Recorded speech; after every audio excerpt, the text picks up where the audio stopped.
Alright, I'm going to run you guys through some quick troubleshooting tips, trying to diagnose a no spark condition on a mercruiser. First things first, negative coil of the negative terminal of the coil has a wire that goes to your distributor. It normally has a wire for the tach, and it also has a wire for the shift interrupt switch, which is that roller over there. Let me see if I can zoom in a little over there. On this model it's a little hidden, but every time that you're in the water, it only moves when you're in the water, and this thing moves up and down, that V, it pops the roller up, and that makes a ground connection through from the ground of the engine to the coil minus. Alright, and that is what's called the shift interrupt switch. So when you're going from neutral to forward, forward to neutral, anytime you're changing gears, it momentarily cuts the engine out so that you can change the gears without them sticking together. First thing to do is to disconnect everything except the wire going to the distributor. It's the first thing you want to do. In case one of these circuits, the bad tach, could be grounded out, that switch could be stuck or permanently grounded out, and you'll have no spark. So the first thing you want to do is take all the wires off the minus terminal and just have the one going to the distributor, number one.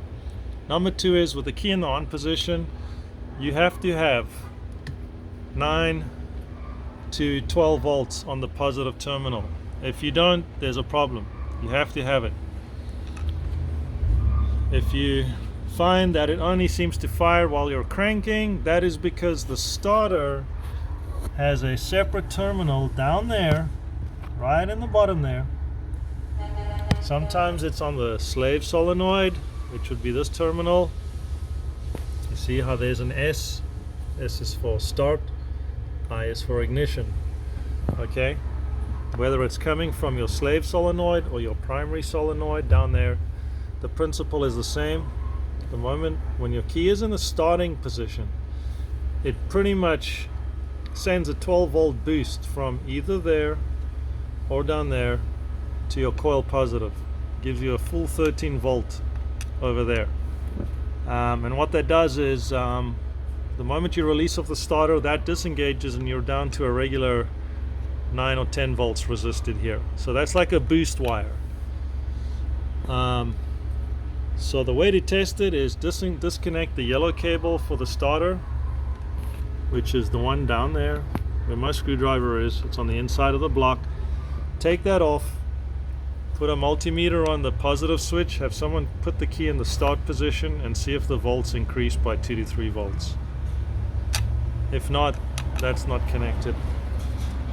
Apart from your timing being out, that's just some quick things you can check. Make sure that the cap on the inside is in good shape. This is new, this is a customer's, that the button's good. Make sure the rotor is good. Sometimes this metal thing will actually break. Sometimes the rotor tip will just be missing. Make sure it's seated all the way down like that. Make very sure that this wire is not somehow worn and touching the ground. It's very important that this wire, it usually goes through a plastic insulator. Very important that none of this touches ground. Condenser could be faulty. You could take some sandpaper, pull it through the points a few times when they're closed. Just pop them open and kind of pull the sandpaper through and let them snap shut. And that's a couple of things you can do. Coils rarely fail. You could have bad wires as well, but that's just a quick brief overview of some things you can try to see if you're having ignition problems.